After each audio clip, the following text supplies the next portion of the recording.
Hello दोस्तों, welcome to सफलता मंत्र। आज मैं एक बार फिर से आप सबके लिए एक नई वीडियो लेकर आया हूं। आज की इस वीडियो में मैं आपके लिए बाल विकास का एक बहुत ही महत्वपूर्ण पार्ट लेकर आया हूं, जिसमें मैंने 30 बहुत ही महत्वपूर्ण परिभाषाएं और कथन लिए हैं जो कि सभी एग्जाम्स में पूछे जाते हैं। और जो लोग सीटेट की प्रिपरेशन कर रहे हैं और साथ ही साथ 68,500 वैकेंसी के लिए अप्लाई कर रहे हैं, इनके लिए वीडियो बहुत ही ज़्यादा इंपॉर्टेंट है। आप सभी लोगों को ये वीडियो ज़रूर भेज दें, क्योंकि इस वीडियो से कम आपके 5 नंबर पक्के हो जाएंगे। इसके पहले मैं एक पार्ट और ला चुका हूँ, ये इसका सेकंड पार्ट है, जिसमें मैंने बहुत ही महत्वपूर्ण परिभाषाएं व कथन लिए हैं जो कि लगभग हर एग्ज़ाम में पूछे जाते हैं। कि जैसे आपको दे दिए जाते हैं कि ये कथन किसका है, बताना है आपको, तो मैंने सभी कथन एक जगह पर ले लिए। मुझसे कई लोगों ने कहा था कि कथन को एक जगह करके आप दे दीजिए, जिससे कि याद करने में आसानी हो जाए, तो मैं इसीलिए इस वीडियो को लाया हूँ। तो चलिए शुरू करते हैं आज की वीडियो। दोस्तों, अगर आपने अभी तक हमारे चैनल को सब्सक्राइब ना किया हो तो इस तरह के बटन को प्रेस करके आप हमारे चैनल को सब्सक्राइब कर सकते हैं। साथ ही साथ इसके पास में लगे बेल आइकन को ज़रूर प्रेस कर दें, जिससे कि आपको हमारे वीडियोज़ का नोटिफिकेशन समय पर मिलता रहे। अब देखते हैं पहले क्वेश्चन से। पहला क्वेश्चन, मनोविज्ञान मानव प्रकृति का अध्ययन है, किसका कथन है? तो ये कथन बोरिंग का है। बोरिंग ने कहा था मनोविज्ञान मानव प्रकृति का अध्ययन है। आप लोग इन क्वेश्चंस को नोट करते रहें, जिससे कि आपको एक ही बार में क्वेश्चन आपके दिमाग में हो जाए और आपको जैसे ही सामने क्वेश्चन दिखाई पड़े आप उसका आंसर आसानी से लिख दें। तो ये किसका? बोरिंग का कथन है। इसका सेकेंड नंबर है, बाल्यावस्था प्रतिद्वंदात्मक सामाजिकरण का काल है, किसका कथन है? तो ये किलपैट्रिक का कथन है। किलपैट्रिक ने कहा था बाल्यावस्था प्रतिद्वंदात्मक समाजीकरण का काल है। इसके बाद बढ़ते हैं थर्ड नंबर पर, मनोविज्ञान व्यवहार का निश्चित विज्ञान है, किसका कथन है? तो ये वॉटसन का कथन है। वॉटसन ने क्या कहा था? वॉटसन ने कहा था कि मनोविज्ञान व्यवहार का निश्चित विज्ञान है। इसके बाद फोर्थ नंबर क्वेश्चन है, किशोरावस्था जीवन का सबसे कठिन काल है, किसका कथन है? तो ये कथन स्टैनले हॉल का है। किसका? स्टैनले हॉल ने कहा था कि किशोरावस्था जीवन का सबसे कठिन काल है। और ये बहुत ही ज़्यादा इंपॉर्टेंट क्वेश्चन है। ये कई बार एग्जाम्स में पूछा गया है कि किशोरावस्था जीवन का सबसे कठिन काल है। तो ये किसका? स्टैनले हॉल का। ये तो आप ज़रूर याद कर लीजिए, जिनको मैं बताता रहूँ उनको तो आप ज़रूर अच्छे से रट लीजिए बिल्कुल। इसके बाद फिफ्थ नंबर क्वेश्चन है, बुद्धि मॉडल की संरचना किसके द्वारा प्रस्तुत की गई? तो ये गिलफोर्ड के द्वारा प्रस्तुत की गई बुद्धि मॉडल की संरचना। गिलफोर्ड ने प्रस्तुत की थी बुद्धि मॉडल की संरचना। इसका 6 नंबर क्वेश्चन है, व्यवहार ही व्यक्तित्व है, किसका कथन है? ये वॉटसन का कथन है। वॉटसन ने व्यवहार ही व्यक्तित्व है ये बताया था। इसके बाद बढ़ते हैं 7 नंबर क्वेश्चन पर, लिबिडो की अवधारणा का प्रतिपादन किसने किया था? तो लिबिडो की अवधारणा का प्रतिपादन फ्राइड ने किया था। किसने किया था? फ्राइड ने किया था। याद कर लीजिए, लिबिडो फ्राइड, दोनों में आ रहा है लास्ट में, तो लिबिडो किससे संबंधित है? फ्राइड से संबंधित है। इसके बाद बढ़ते हैं 8 नंबर क्वेश्चन में, मनोविज्ञान वातावरण के संपर्क में होने वाले मानव विज्ञानों का व्यवहारों का विज्ञान है, किसका कथन है? ये कथन वुडवर्थ का है। वुडवर्थ का हो गया, वॉटसन का हो गया, इसके बाद फ्राइड का हो गया, स्किनर के हो गए। इनके कथन आप लोग ज़रूर याद कर लीजिए। और रॉस का हो गया। इनके एक दो कथन हैं जो कि बहुत ही इंपॉर्टेंट हैं और हर एग्ज़ाम में पूछे जाते हैं, तो उनको आप लोग ज़रूर याद कर लीजिए, अच्छे से नोट करते रहिए, जिससे कि आपको आसानी से सभी कथन याद आ जाएँ। इसके बाद 9 नंबर क्वेश्चन है, व्यक्तित्व समस्त शारीरिक जन्मजात व अर्जित व्यक्तियों का योग है, किसका कथन है? तो ये कथन मॉर्टन का है। किसका? मार्टन का कथन है। मार्टन ने कहा था व्यक्तित्व समस्त शारीरिक जन्मजात व अर्जित व्यक्तियों का योग है। इसके बाद बढ़ते हैं 10 नंबर क्वेश्चन पर, तुम मुझे कोई भी बालक दो और मैं उसे कुछ भी बना सकता हूँ, किसका कथन है? तो ये कथन वॉटसन का है। वॉटसन ने कहा था कि तुम मुझे कोई भी बालक दो, मैं उसे कुछ भी बना सकता हूँ। इस तरह का कथन ये भी कई बार एग्जाम्स में पूछा गया है, इसलिए आप लोग इस कथन को भी जरूर याद कर लीजिए, इंपॉर्टेंट कथन है।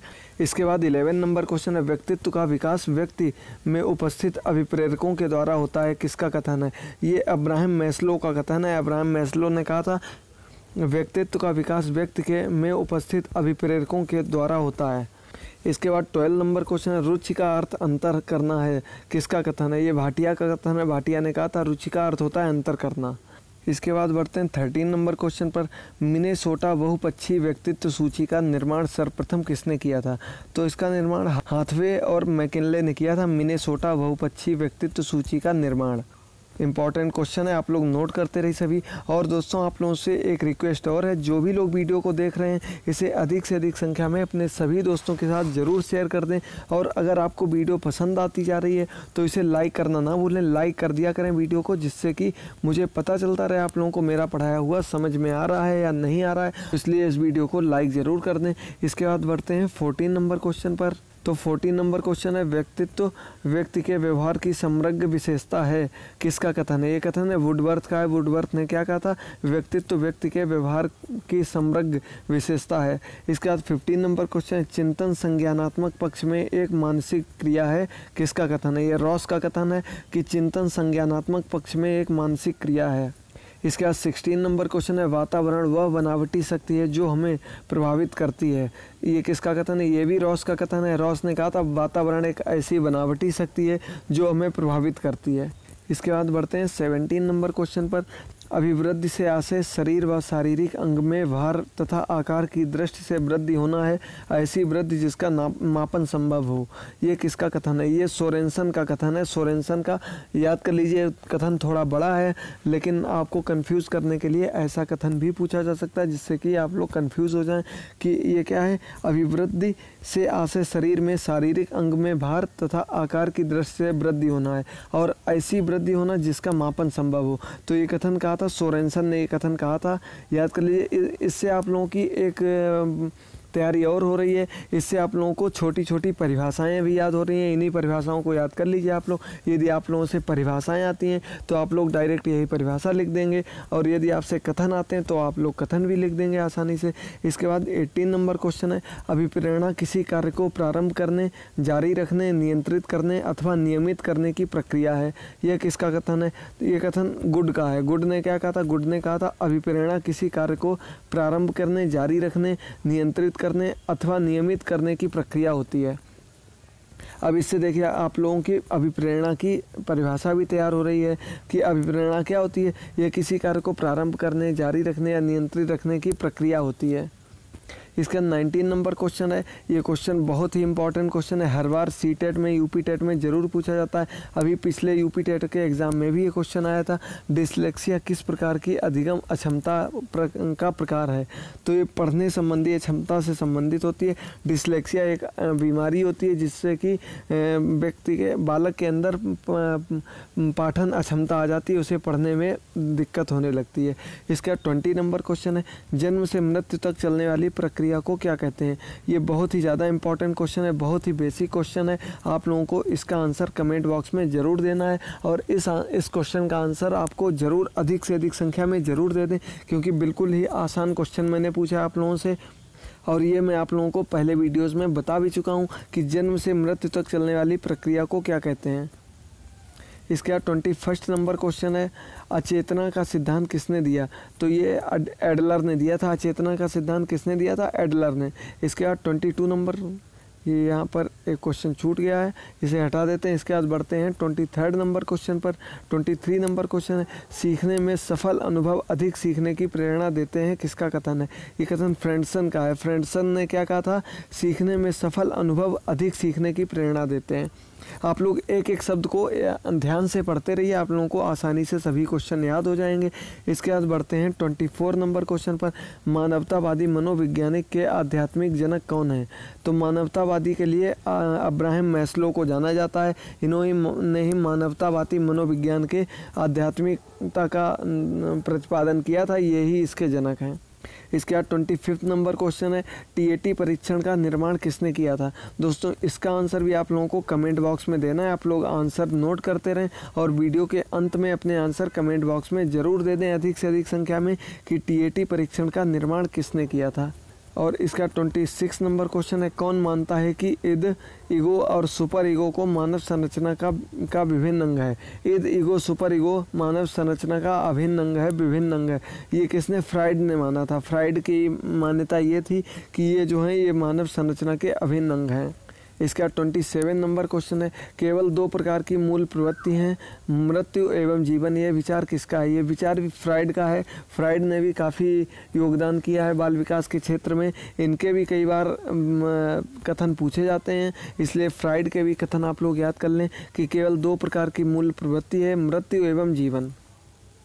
इसके बाद 28 नंबर क्वेश्चन है, वातावरण में सब बाह्य तत्व आ जाते हैं जिन्होंने व्यक्ति को जीवन आरंभ करने के समय से प्रभावित किया है। किसका कथन है? ये कथन वुडवर्थ का है। वुडवर्थ ने क्या कहा था? वातावरण में सब बाह्य तत्व आ जाते हैं जिन्होंने व्यक्ति को जीवन आरंभ करने के समय से प्रभावित किया है।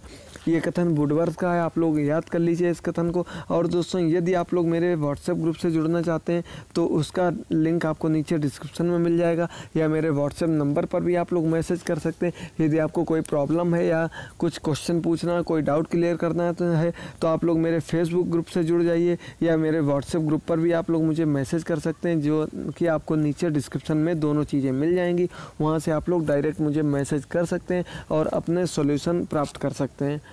फेसबुक ग्रुप पर मैं डेली आपके लिए क्वेश्चंस पूछता रहता हूं, उनकी तैयारी करते रहिए आप लोग। इसका 29 नंबर क्वेश्चन है, अनुभव द्वारा व्यवहार परिवर्तन ही सीखना है। किसका कथन है? ये कथन गेट्स का है। गेट्स ने कहा था अनुभव द्वारा व्यवहार परिवर्तन ही सीखना है। गेट्स का कथन है, ये याद कर लीजिए आप लोग। इसके बाद दोस्तों, आज का अंतिम क्वेश्चन है 30 नंबर क्वेश्चन, किन्हीं 2 जन्मजात प्रेरकों के नाम बताइए।